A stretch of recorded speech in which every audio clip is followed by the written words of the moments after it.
اعوذ باللہ من الشیطان الرجیم بسم اللہ الرحمن الرحیم۔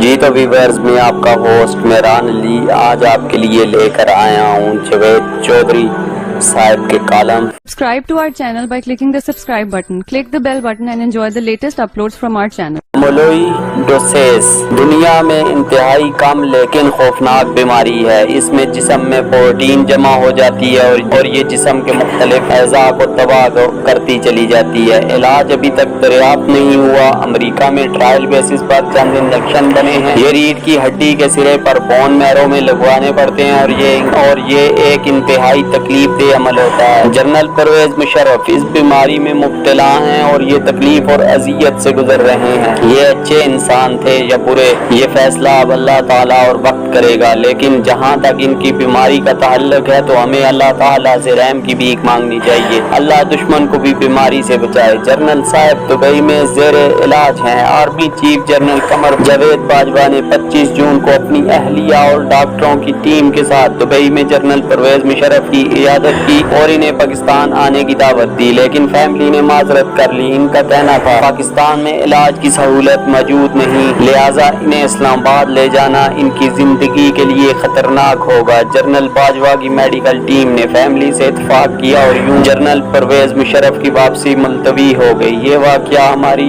آنکھیں کھولنے کے لیے کافی ہونا چاہیے۔ پاکستان میں بہترین علاج سی ایم ایچ میں دستیاب ہے۔ میاں نواز شریف جیل میں بیمار ہوئے تھے تو فوجی ڈاکٹرز نے ان کا معائنہ کیا تھا۔ میرے دوست اور ہم سب کے چودھری انور عزیز کے صاحبزادے دانیال عزیز کا 16 جون کو ایکسیڈنٹ ہوا۔ اللہ تعالیٰ نے ان کی جان بچا لی، لیکن یہ شدید زخمی ہیں۔ یہ بھی اس وقت سی ایم ایچ راولپنڈی میں زیر علاج ہیں۔ آرمی کے اپنے میڈیکل کالجز بھی ہیں اور میڈیکل کور کی ٹیم بھی 150 سال پر محیط ہے، لیکن ہم اس کے باوجود سابق آرمی چیف کا علاج پاکستان میں نہیں کر سکتے۔ میاں نواز شریف بھی 3 بار وزیر اعظم رہنے کے باوجود لندن میں علاج کرا رہے ہیں۔ ان کی ہارٹ سرجری بھی ہارلے اسٹریٹ کلینک لندن میں ہوئی اور یہ بھی اس وقت وزیر اعظم تھے۔ آصف علی زرداری بھی صدارت کے دوران 3 بار دبئی اور لندن میں زیر علاج رہے اور ملالہ یوسفزئی کو 9 اکتوبر 2012 کو منگورا میں ٹی ٹی پی نے گولیوں کا نشانہ بنایا۔ یہ بھی برمنگھم کے کوئین الزبتھ ہسپتال میں زیر علاج رہے۔ ہماری پارلیمنٹ میں بیرون ملک علاج کا باقاعدہ فنڈ موجود ہے اور اس فنڈ سے ارکان پارلیمنٹ کو علاج کے لیے دوسرے ملکوں میں بھی بھجوایا جاتا ہے۔ بیوروکریٹس بھی علاج کے لیے باہر جاتے ہیں اور بزنس مین تو منی کور اور پیڈی کور بھی باہر سے کراتے ہیں۔ کیوں؟ آپ نے کبھی سوچا؟ سچ تو یہ ہے پاکستان میں معیاری علاج دستیاب نہیں۔ علاج ہو جائے تو ہم پوسٹ آپریشن کی کیئر میں دنیا میں بہت پیچھے ہیں۔ یورپ میں آپریشن سے پہلے، آپریشن کے فوراً بعد، آپریشن کے پہلے 3 دن اور اس کے بعد بحالی تک کا عمل مکمل طور پر مختلف ہوتا ہے اور یہ اپنے کام کے لیے ٹرینڈ ہوتے ہیں، جبکہ یہاں مریض کو مرنے تک ایک ہی قسم کے لوگ نظر آتے ہیں اور ہماری یہ ادویات بھی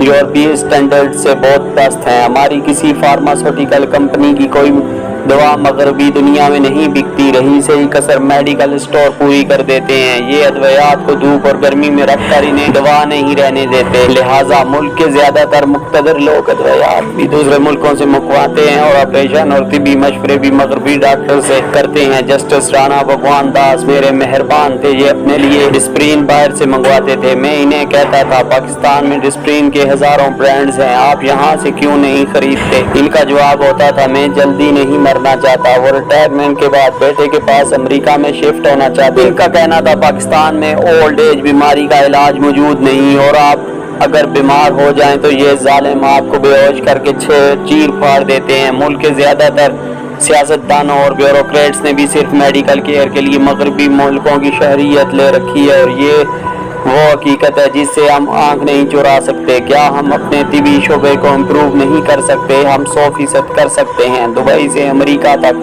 دنیا میں جتنی بھی تبدیلیاں آئیں انسانوں نے کی اور یہ بھی ہماری طرح سوشل اینیمل تھے، چنانچہ ہم بھی کر سکتے ہیں، مگر ہمیں یہ کرنے کے لیے ان کی طرح سوچنا اور کام کرنا ہوگا۔ اسرائیل کی آبادی صرف 92 لاکھ ہے۔ ہمارا لاہور شہر پورے اسرائیل سے بڑا ہے، لیکن یہ ملک سائنس، ٹیکنالوجی اور انفارمیشن ٹیکنالوجی میں پوری دنیا کو لیڈ کر رہا ہے۔ گوگل، فیس بک، ٹویٹر، یوٹیوب، ایپل کمپنی اور ایمیزون اپنے تمام نئے فیچرز اسرائیل سے بنواتے ہیں اور اسرائیل